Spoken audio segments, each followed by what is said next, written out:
Just feel overall the body.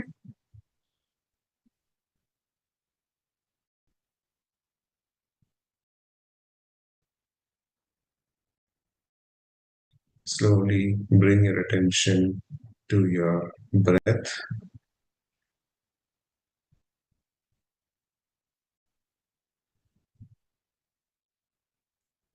We are doing Ana-Pana-Sati Meditation, discovered by Gautama Buddha. Ana means ingoing breath. Apana means outgoing breath. Sati means being with the breath.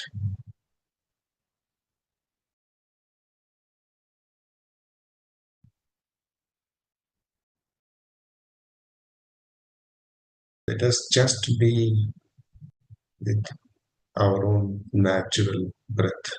Do not alter your breath. Be natural. Accept the surroundings as it is. Whatever sound or atmosphere you are in, it's absolutely okay.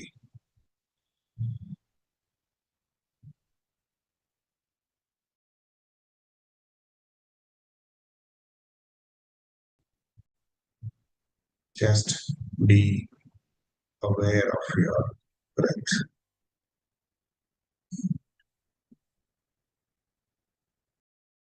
No visualization, no mantra, no japa,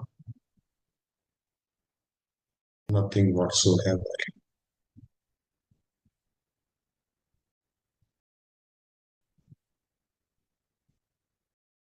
Meditation is all about non-doing.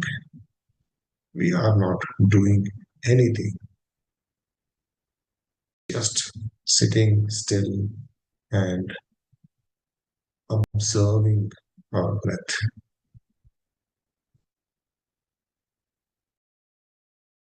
Be aware.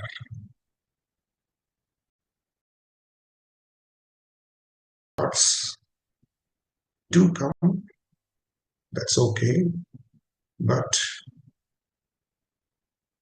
whenever these thoughts appears, just cut the thoughts and come back to your breath.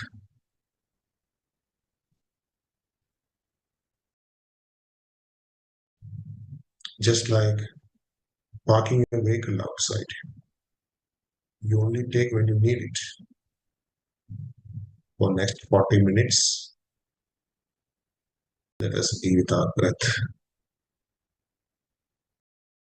Keep aside the emotions, the thoughts, whatever. Don't resist, but be aware.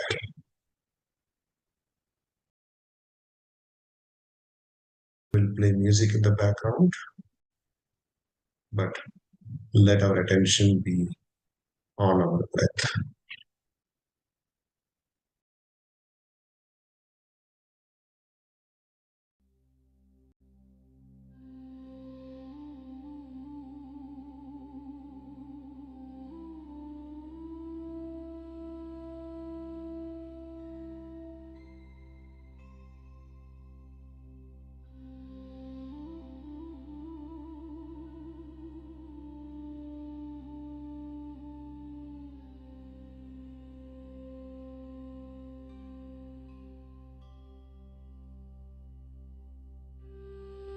Please cut the thoughts and come back to your breath, my dear masters.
and come back to your breath, my dear masters.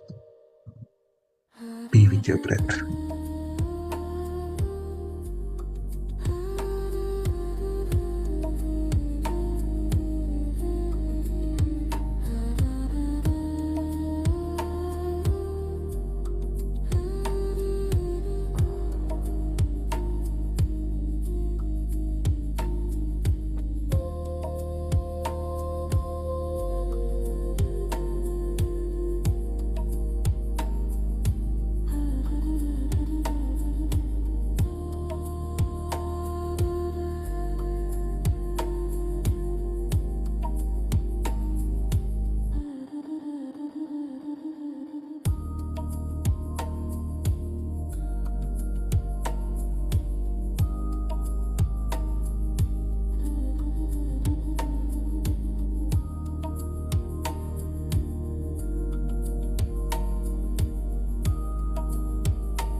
Please come back to your breath, my dear masters.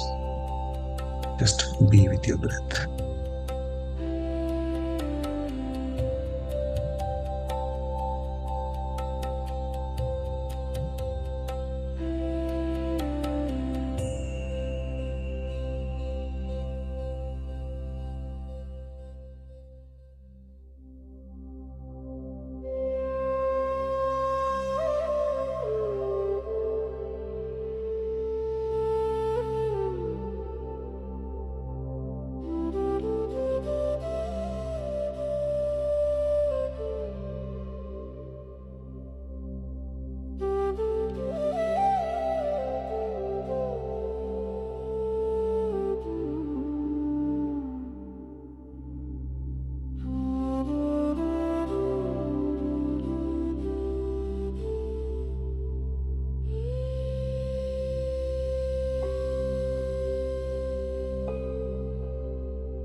be with your breath.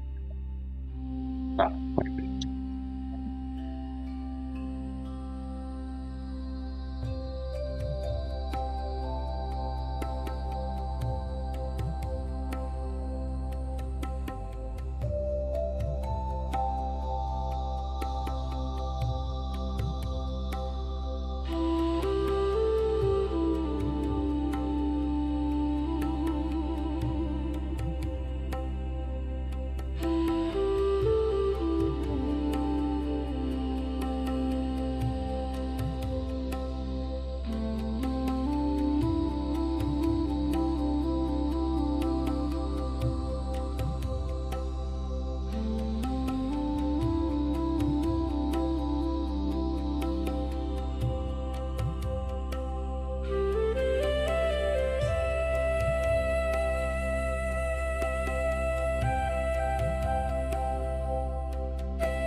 Wonderful, masters.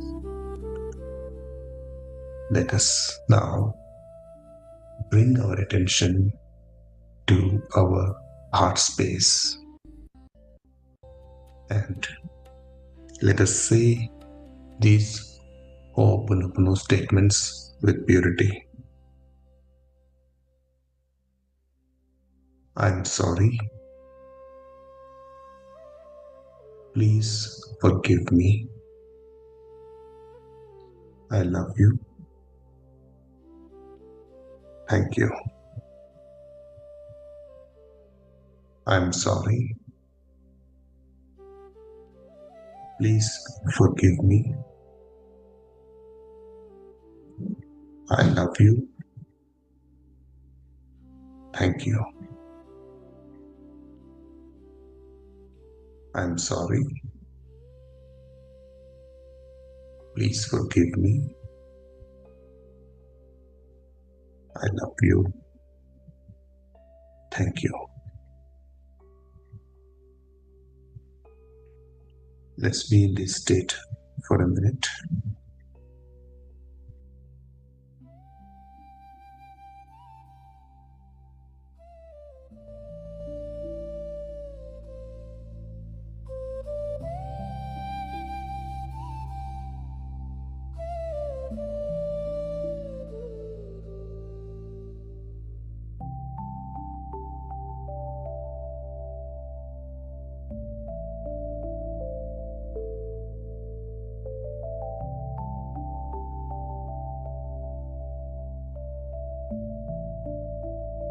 Let us now bring our attention to the four agreements.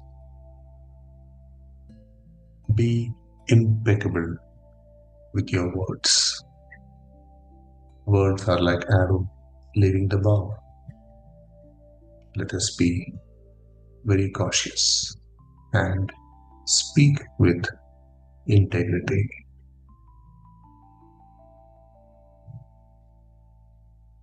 Do not take anything personally. Do not make any assumptions too. Ask questions than making assumptions. Always do your best. By doing our best, we take action. And always do your best to follow these four agreements. Let's be in this state for a minute.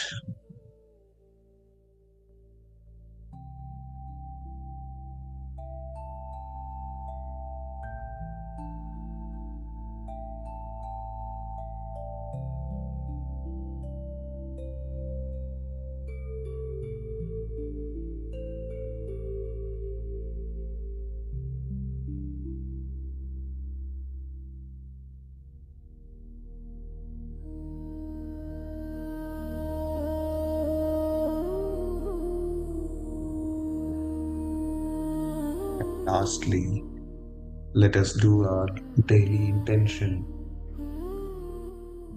Bring your attention to the intention for today. How would you like your day to be like? Let us intend with purity.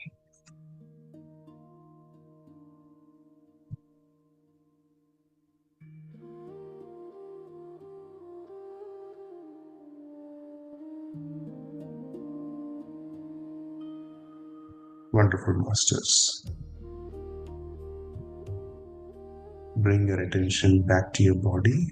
Do not open your eyes yet.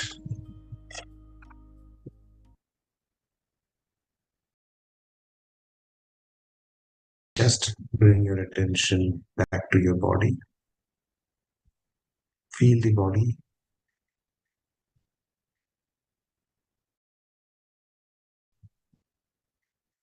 You may now slowly unclasp your fingers and place them on your eyes for a few seconds. 5, 4, 3, 2, 1, 0. Please take your time. Give a smile to yourself.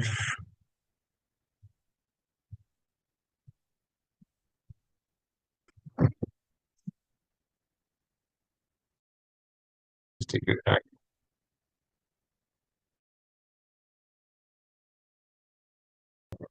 Thank you, masters, for meditating together.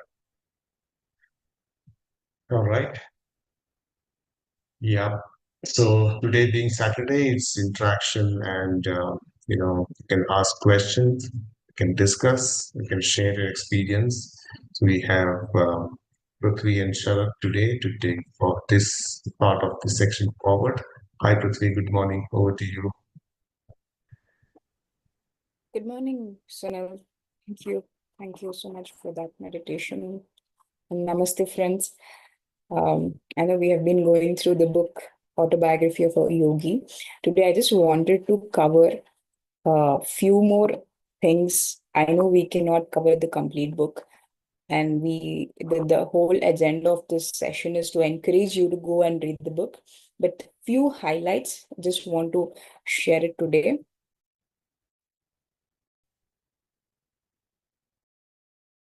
The main contribution of Paramahamsa Yogananda is he gave us the path to self-realization. So it all started with the breath, like how Sharad talked about in depth, how the mystery of life and death, everything begins with breath. So the few words from the book is that everything, the mystery of life and death is intimately interwoven with breath. So when we go to that breathlessness, we experience the deathlessness.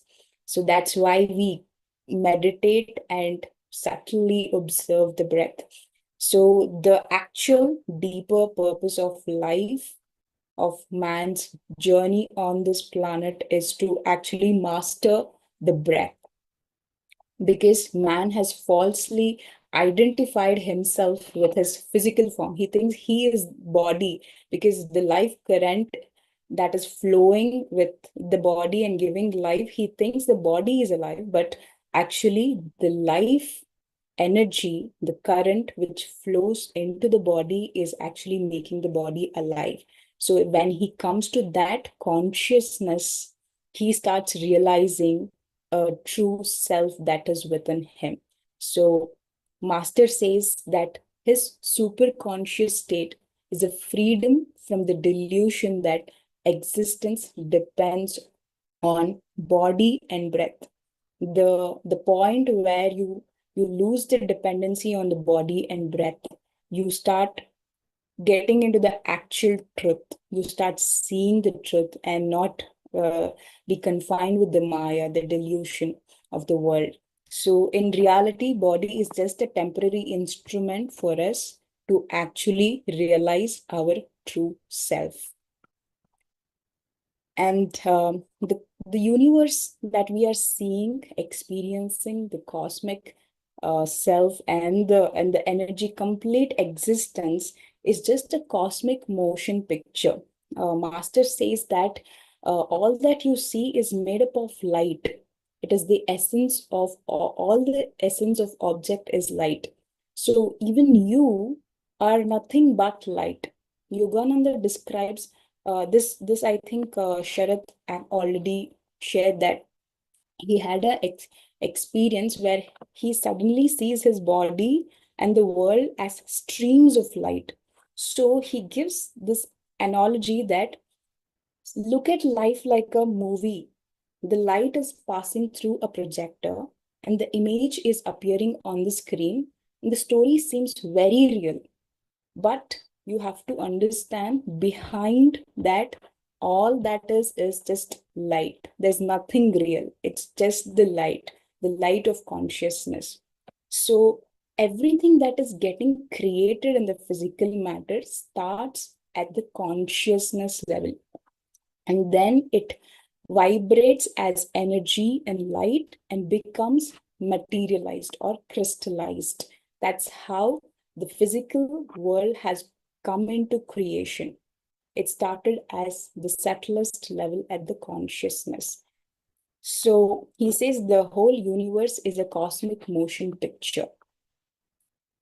And most interesting part in this is he explains why good and evil exist in the world, like why light and shadow both are required. In creation, light and shadow both are required, otherwise there is no picture possible. If there's only light and there's no shadow, you cannot actually see. Only because shadow exists, you can see the picture, you can see the movie on the theater.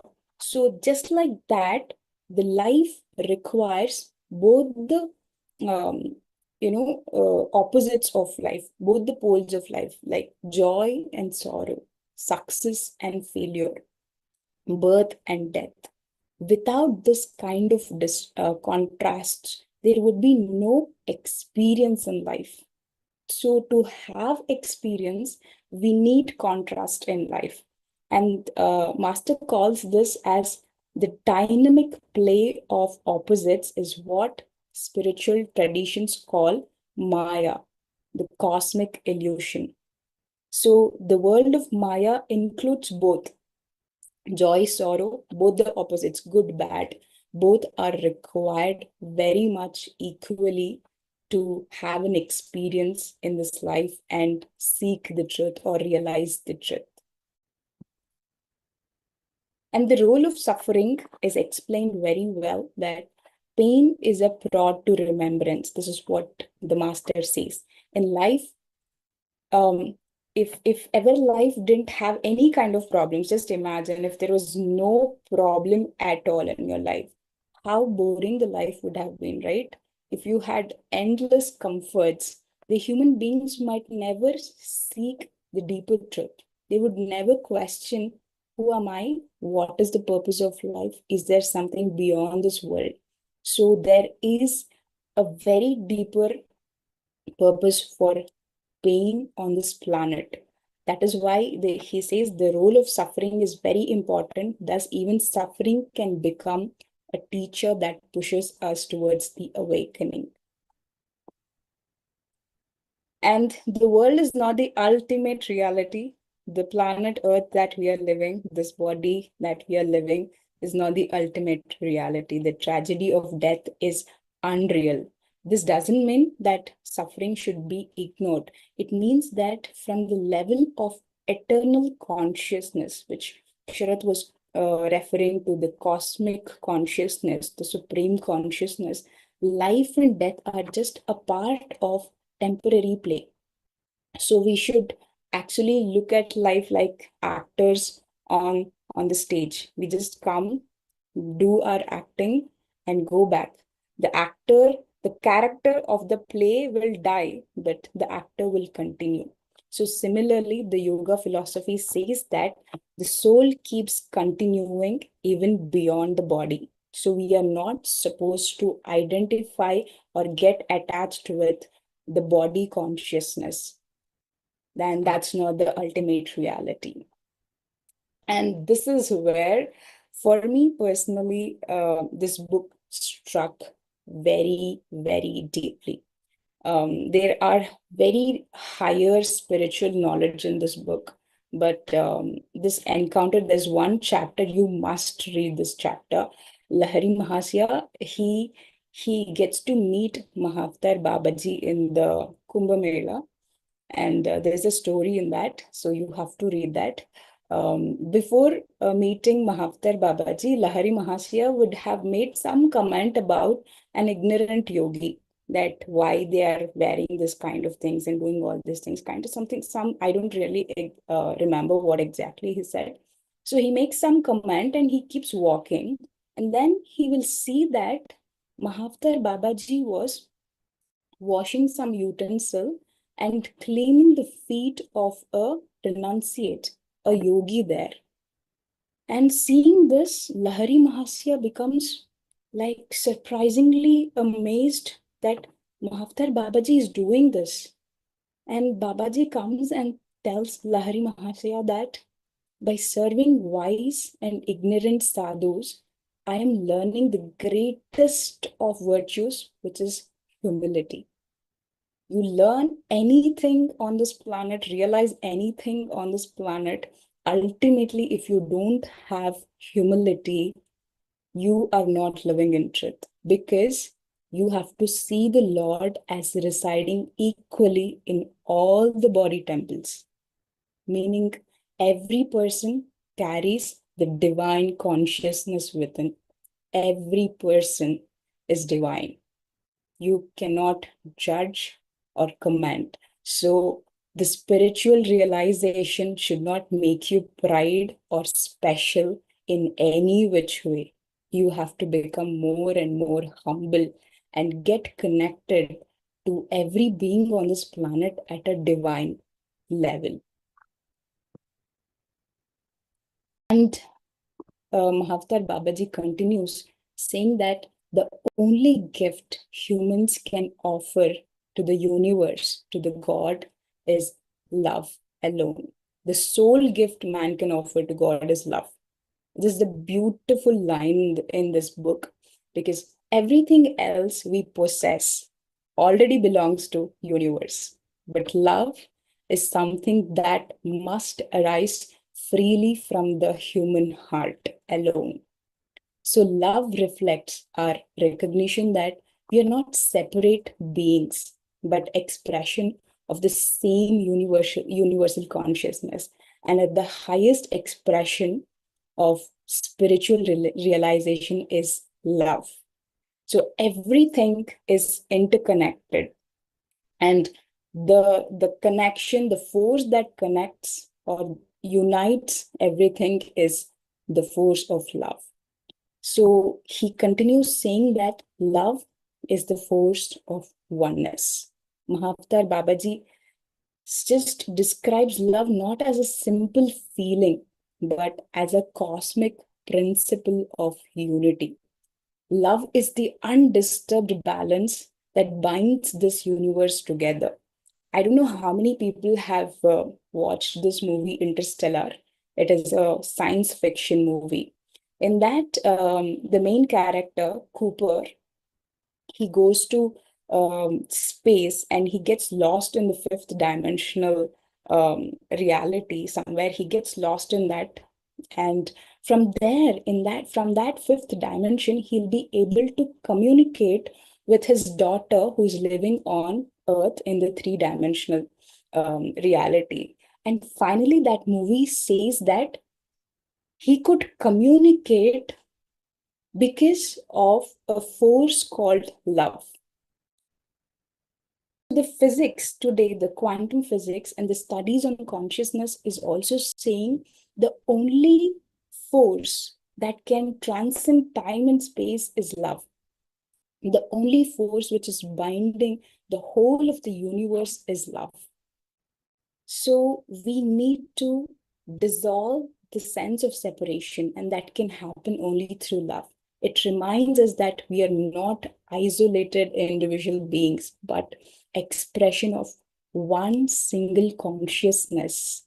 And if we have to really realize that we are just one single consciousness, we have to dissolve the sense of separation and be in that vibration of love. And that is the force of oneness. So ultimately, these masters are telling us that they are reminding us that breath that we take every single moment is the bridge between the body and the soul. And the challenges that we face in the life are not punishments, but reminders for us to seek truth. That behind all the movement of life, there is something still, silent, and eternal, which is the consciousness itself. And the light that we are searching for in the universe is the same light shining within us. So he says, finally, the path to self-realization rests on two simple foundations. One is meditation, which Sharath has underlined beautifully in the last few days. And the second thing is service. Meditation will reveal the divine which is within us, and service is the love expressed in action. So we have to meditate deeply and serve all with love. This is the direct path to self-realization, my dear friends. So this is just a small gist from the book. You have to please go read it, because if sometimes when you're reading it, you actually get to experience that cosmic connection with the universe and the supreme consciousness, and you actually start vibrating in love frequency. That's what the magic of this book can do to all of us. So I request all of you, please go back and read the book, take it up, and live the experience of this book. Thank you so much. And I stop here and give it back to Sunil. Thank you, Sunil. Thank you, Prithvi. That was wonderful. Thank you. Let me also invite Sharath to add points here. Hi, Sharath. Good morning. Hi, Sunil. I think it is wonderfully explained. The central message is given, right? So, the life of Paramahamsa Yogananda all started with his earnest, very sincere quest from the beginning, because in Sanskrit we call it as Karana Janma. So everybody will think that, so there will be only special individuals who will have some kind of reason why they are on earth. So for me, everybody are Karana Janmas, right? Everybody are contributing to the universal creation. But there are few teachers who come to earth to tell us how to really realize that the reason and help masses. And some of these masters who do that is Paramahamsa Yogananda.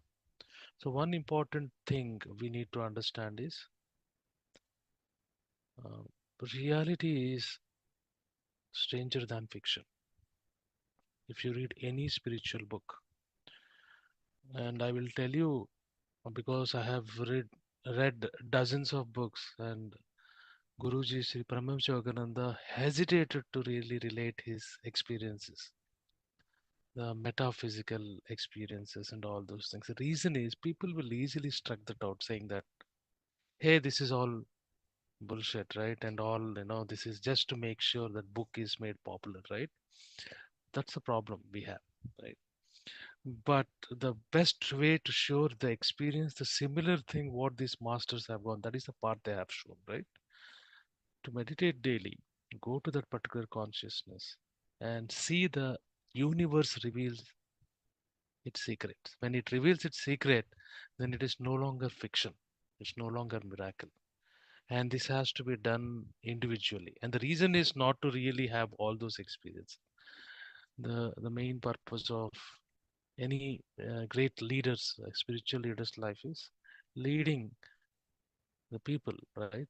The masses to the divine consciousness, as simple as that. To reach that, they have devised many methods.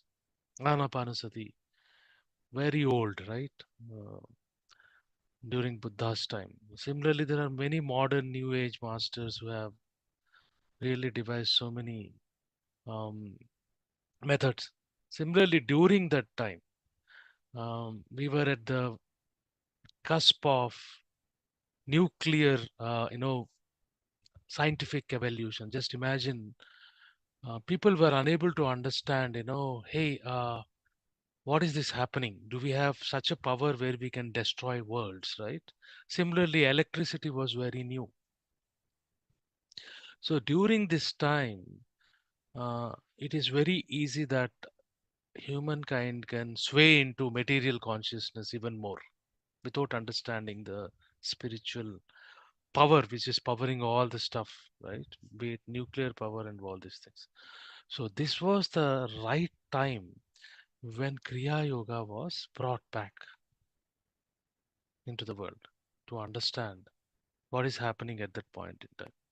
So and each of these methods are very profound. It will go back, it will come to the same principle called, like, breath is connecting soul, mind, and spirit.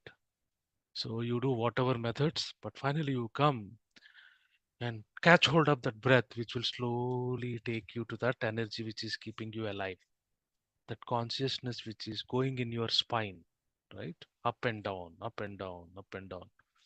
That is why if you see one statement what Prithvi has put in on the death, breathlessness is deathlessness. You need to understand it very clearly. Breathlessness means everybody will start trying to, doing a kumbhaka, stop the breath, so I will become. No, not like that. So what breath will do is, while you are meditating, is very important. That's why I'm relating this here. When you're meditating, the breath starts leading you. Very important. That's why Patriji calls breath is as your guru. It is leading you. So it goes on, goes on. As you anchor yourself, it is going internal. Your consciousness is expanding. Finally, it will touch that particular energy which is running your entire human system and this world. It is the same spark. That is another statement I have seen, right? Which is there in your body is also in the cosmos. So you will reach that particular spark which is going up and down in your spine. So once breath leads to that particular up and down of energy, right? It is not Kundalini, right? It is the breath energy, right? Once that reaches, then breath disappears. There will not be any physical breath. So in many of the books of this lineage, right, there are many breathless gurus, right? So when they say breathless, they are already there, always going up and down, right? And that is where the cosmic consciousness is experienced all the time, right? So we have to strive for that, but slowly, steadily. Don't do it in hurry. So that is what is the message, to clarify some of those messages, right? So that breathlessness means deathlessness. People don't understand. This is what it is. So with this, I think this is what I wanted to add. Let's we can hear from participants if they have any questions. Yeah. Yeah, yes. Thank you, Sharat. Yes, friends. So for a week long, we discussed this book. Sharat and Prithvi gave a lot of insights. Please, feel free to ask questions, or if you want to share any thought. If some of you have already read the book, you can feel free to share your experience on the book and any other learnings that you have. This is the day for interaction, so feel free to open up. You may raise your hand or put the questions in the chat.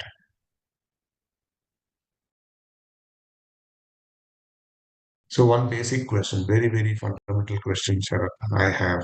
I personally started reading this book, but I think I covered only 20% of it quite some time back. But honestly, it wasn't very easy to read. As Dinesh also mentioned, I had to maintain a dictionary beside to understand and read. But I think it's worth it. Whatever 20% I read, it was very, very intense. It's very intense. So how would we, so with such very beautiful, amazing English, how would you approach reading this book? Just a fundamental level. This is not like any other book that you carry, including four agreements, which is written in simpler words. Yeah, absolutely. If you look at the allegory and also the grammar, the vocabulary which is used in this book, the Paramahamsa Yogananda ji was matching it to Sanskrit. If you carefully look at it, and these things are not, you will not find it on web, right? He is trying to match it with Sanskrit, and Sanskrit is very powerful. One single word, dhyana, or some kind of word, right, has a lot of meaning. That's why in that book you will find very difficult words, right, to understand. So you will have to keep Webster or some other dictionary to understand what it is. But the best way to follow this book is meditate for 15 minutes before you start the book. Because what happens is it will remove all your pre-notions, that these other book comparisons, right? And then you will go with a clean slate and start reading the book. When you're reading the book, read the book to that extent where you are able to understand and assimilate instantly, right? Because assimilation later will continue, but then stop. Don't read it like continuous, right? Unless you are an avid reader, want to, and then close it and then take some time or next day again open it. Right? That's how we have to read. And if you look at the entire chapters are not chronologically ordered, right? It is different. So there are many questions where people will ask, when this has happened, it doesn't make sense. Like, Paramahamsa Yogananda might have met Jagadish Chandra Bose, who was the doctor when he was very young before meeting Yukteswar Giri in 1910, but that is not the case.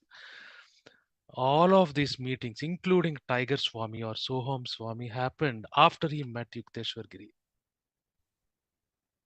right? So you need to understand that, right? But before 1910, he met many other people, but like people like Shastri Mahasaya and other people, right? You need to understand, right? To get the preparation to meet Sri Yukteswar Giri. So there are two sections to it. Meeting all other scientists and other things, Tiger Swami happened later, but meeting with Shastri Mahasaya and some of Mahendranath Gupta, right, who is the disciple of Ramakrishna, happened before 1910 when he was a boy, teenager. So there are two halves to it. So why I'm telling all these things? If you go to a person who read this book, that person will tell how to read this book, right? So first time when I read it sequentially. Second time when I read it differently. I read the first chapter because that is very important, and then I read the chapters where he is being prepared to meet Sri Yukteswar Giri, and then I went to Jagdish Chandra Bose, and then I suddenly moved to a meeting with Mahatma Gandhi in Wardha, right? So it is all about how your intuition guides you to the read. So reading book is strictly silently with a clean mind and with intuition. That's how any book needs to be read. So with this I will stop. I know it's very long. Someone raised the hand. Yeah, thank you. I think Bala Padyaji, if I'm not, yeah, Bala Pudrashta. Yeah. Okay. Uh, yes. First, almost for more than 25 years ago, I read this book. I'm calling from US. That is how I got introduced to the meditation. When I first, some of our friend circle, one friend read the book and she was so motivated. She gave it to me, like we were circulating. After I read the book, wherever I go to any bookshop, like Barnes and Noble or any other bookshop, I used to buy all his books. So I was so addicted. Every day I used to read a few pages from some chapter before I go to bed. And then every once a week, we used to go to his, Paramahamsa Yogananda's meditation group. And we used to meditate and then read. Somebody used to read. That is how my journey started. And I was so much addicted to this. I joined this SRF group, and then I used to get SRF magazines from LA. And I wanted to take Kriya Yoga. And in those days, it was very difficult. They were only giving after finishing 1 year lessons, and then we had to take Diksha from somebody. I got the lessons, I finished, but it was difficult where we were living to get initiation. So that is how first it was such a, I read that book so many times. Initially, first time I was having tough time is when he was after his guru's samadhi, when he first saw him again in the hotel, in the Mumbai hotel. He explains everything. That was very difficult for me to understand, but I read later and slowly, but such an amazing, that book really made me to go into, who is within me, and to make me, that I got into addiction that made me to addict that meditation. And I continued later. I started heartfulness meditation. And then 6 years ago, I came into PSSM. It's an amazing book. And then first book I ever put it into on my iPhone. And wherever I was traveling, I used to read that whenever I was traveling. Amazing book. Absolutely, yeah. you so much, ma'am. That speaks. I mean, there is a saying that you got to read a book at least 8 times, 10 times or so to really get the essence. So I think you only crossed that. Wonderful to read. Yeah, I Thank you for used to sing his yeah. chants. I used to have his cassettes of chants, meditate with those in those days. Amazing. And then I visited his LA ashramam also, and also San Diego one. Thank you, ma'am. Thank you so much. Thank you for the opportunity. Thank you for sharing it. We have 2 more hands raised. Devi Garu, Devi G. Yeah, please go ahead, ma'am. Unmute. Yeah. This is Anjaneyulu and Devi. We are wife and husband. We live in LA since the last 28 years. So 28 years ago when we came, this Hollywood area is half an hour drive from our house. We go for visiting. So this Lake Shrine Temple is one attraction. So we used to visit. When any guests come, we take to Hollywood. This Lake Shrine Temple is our one of the attraction point. So there, though I am from India, by seeing the shrine and Americans and so many people got influenced, then I got more attraction into spiritual aspect of that. Then we know before that Paramahamsa Yoganandaji, Ramakrishna Paramahamsa, but after seeing them, that concept of this meditation, how he came so many years ago, how he influenced so many people, then that was really, that motivated me to go to his concept.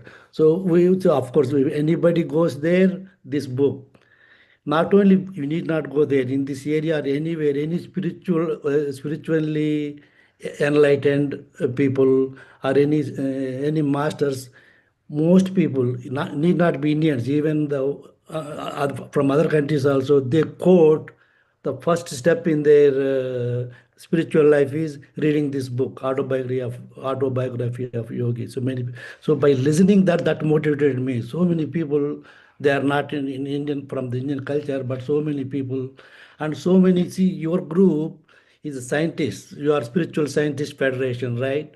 So like that also, there many software people and many college professors, they are into that. So the spiritual scientists nowadays, that wisdom sharing, whatever is going, by seeing them, we get motivated. It is not just it is just a traditional thing. It is more than scientific with evidence, and so many people got influenced. So many concepts, the spiritual concepts are explained nicely here.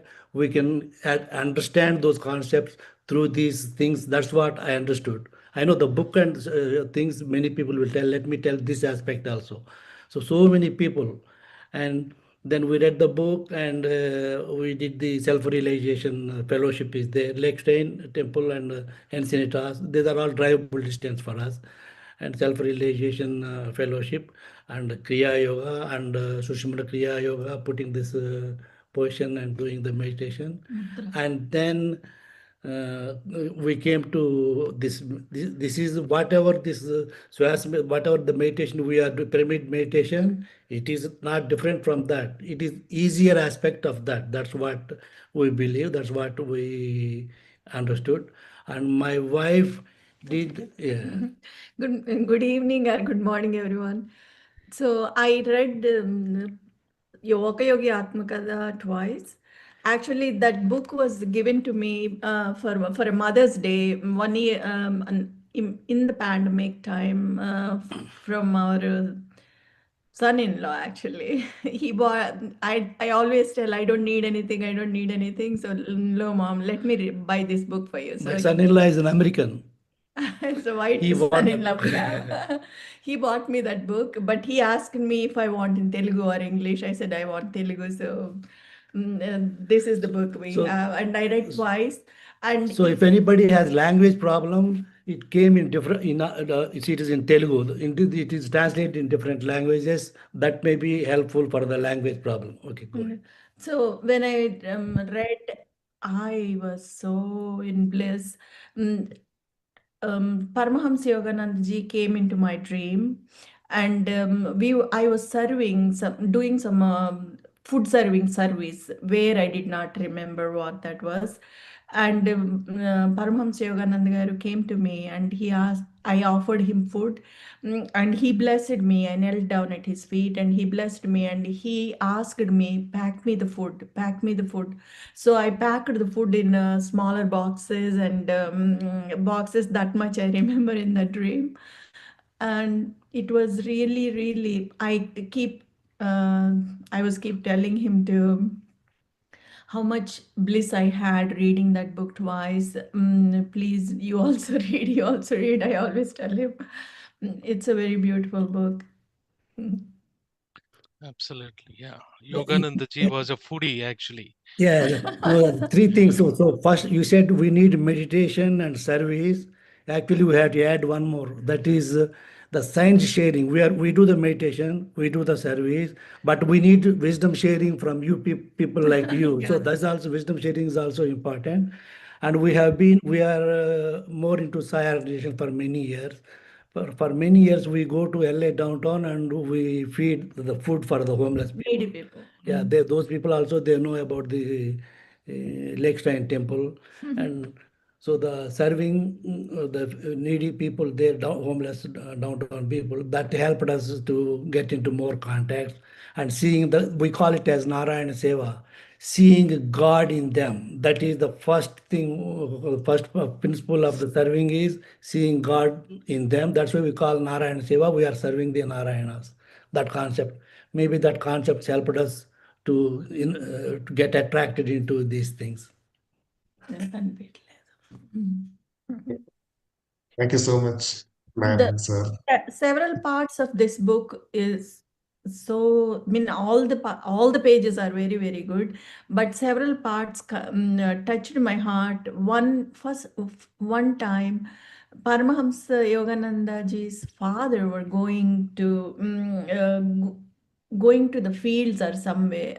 I read that book few years ago near the pandemic time. So at that time, his guru, I think Lahir Mahase or I forgot. Lahir Lahir Mahasaya. Mahase came, he were going to ask for a vacation or something, right? That was, how does he know? Without even speaking out, without even the words, the guru himself mentions him, right? The several parts were very, very, very, very touching. I need to reread it again. And Absolutely. Yeah. So to add to that, madam, Mhm. uh, what all masters stress, whichever method you're gonna use, whether it is Ana-Pana-Sati, Kriya Yoga, Sudarshan Kriya, whatever it is, Anubhava is important. Mhm. So the Anubhava is like how yourself know that two hands, limbs, everything is part of the body, right? But think that each of these parts of the body having its individual existence, thinking that it is individual hand, right? But one's hand knows that is part of this larger body and feels it as a whole. That is when the unity comes into picture, right? Similarly, in Anubhava, what happens very difficult to tell. You have to go through that experience. When you reach that Anubhava, you will reach that cosmic consciousness where you will see that everything is part of yourself itself. That is where the unity comes into picture. Oneness. And yeah, because of that, you will get the ability to manifest anything, right? And de-manifest anything. So that's what happened in that story where the guru appears and says, "Why are you troubling my disciple? Why are you not giving him leave or something?" Right? So, Right. so we need to have that anubhava. That is very important. That is what we have to strive. Only expectation you should have in meditation is not any desire, right? Like I need this, I need that, I need peace. No, not that. The only expectation in meditation we need to have is I need to get that anubhava, right? True Mm. anubhava, which does not show any picture. It is just shows that you are part of the cosmic consciousness. Once you are there, then you will easily understand all the illusions. Yeah, thank you. And one more very, very important thing, how Paramhamsa Yogananda Garu found his guru, Yukteswar Giri. That was just the looks got them connected, right? It was so beautiful. And also once Yukteswar Giriji were leaving his physical form, that time he pleads or asks Yoganandji to stay because he loves his disciple a lot, because while he was leaving he wanted him to be next to him, right? But Yoganandji had his own so much of plan, so much of I don't know what to say, so much of his work ahead. So he ended up leaving him, right? That pained me a little bit that time when I was reading. I remember that. And also, Other share. I know my time is done, I guess, Yeah, right? yeah. Let other share. Maybe there may be more people. Yeah, let them share again. Thank you. So much to, yeah. We will talk later sometime if somebody else want to share. Thank you. Thank you. Yeah, thank you, ma'am. Thank you, sir. Yes, we have Ramaji raised hands. Please go ahead, ma'am. In back. So, good afternoon, good morning, all. I must say my life has changed after coming to this 365 days. There are many online yoga courses going on, but the major change I've experienced. So, but first, let me start thanking all the masters here. So remember 2 weeks ago, I came here with tears in my eyes. I couldn't even talk about one topic. I was so attached about the court case. And I heard Sharad Master sharing, Prithvi Master sharing. And Prithvi Master sharing helped. And Sharad Master said, you should, whatever it is, he said I know what exactly, but when Master shared, those words are processed with more of emotions than words. So I was like, okay, but then I needed an answer. I wanted the universe to tell me whether I should proceed with this or not. I wanted my peace of mind from what I got the sharing from Prithvi Master. I wanted my peace of mind. And in the process, someone, WhatsApp group, someone message, and I got in touch with the Shravya Master who reads Akanshik records. And I immediately called her and I said, this is the situation, let me know. She said, don't go for it. I see a red mark. Don't continue with this. And then I dropped it because from Prithvi Master was saying, no, whatever you do, you either choose peace of mind or whatever. I had no peace of mind when I was in this. Somewhere at the back, it was a bird. So I simply dropped it, and what a feeling it is. Amazing, amazing feeling of relief. And coming back here, I got initiated by Sadhguru. I was drawn to the breath part. So when this thing about Paramahamsa Yogananda started, I too could not relate to that English. Although we grew up reading, grew up English as our first language, I could not relate. So I kept the book. But before that, one of my masters, one Mr. Suresh Kamath, he's a bank employee, but he works on himself tremendously. I got introduced to him in 2010 by someone in our yoga group. And he would talk a lot about breath. But later he moved to, and he gave me a book called Yogi Bhajan, Prane Prana Pranayam. By then, I had done Siddha Samadhi Yoga breathing technique, then went to Sadhguru, Shambhavi and Shakti Chalana Kriya, which is Kriya Yoga, 100% Kriya Yoga. So this Prane Prana Pranayam, that book it's really like what breath is all about. But then there was no Sajjana Sangatya like this, no sharing, every day listening. Today also, when the master shared about what the book is all about, and Sharad Master says, breath in the spine, breath in the spine. And this year I gifted myself that book, Being Supernatural. When I opened that book and read, it's all about Kriya Yoga and holding the bandhas. I was shocked. If I had not done any of that, that book would not have made any sense to me. And very clearly, in one of the small clipping of interview, Joe Dispenza says, I don't say it is Kundalini Yoga because many people who would have done it will say, I know all about that. And they'll never experiment meditation the way it has to be done. So after that, like, because in all the Kriya Yogas I've learned, bandhas are so important that really helps to push the liquids and the energy through the spine. That is so very pivotal and important in our spiritual growth. After that, I start putting the energy, like how you all turn up at 6 o'clock, the intensity. I used to do it, but the intensity was missing. I would do it, my life would go on. Now, 2 hours I give for that. With intensity, I practice what my gurus taught. And I got in touch with Suresh Kamath, the master who is in Canada now.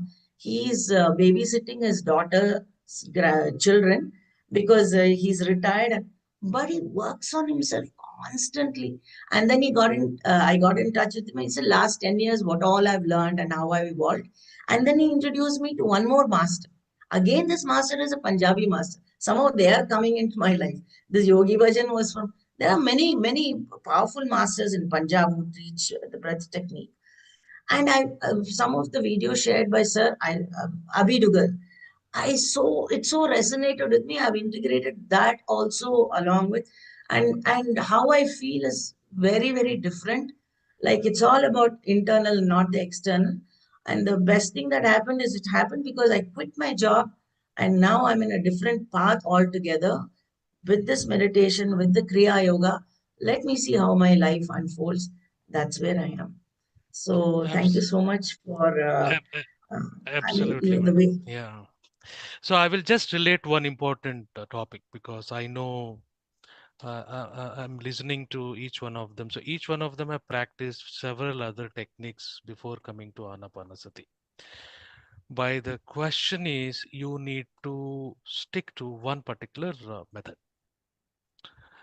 right? Either Ana-Pana-Sati. And why? Because in one of the books, not in Autobiography Yogi, Yogananda tells his disciple who is intensely practicing a different technique in his ashram only, right?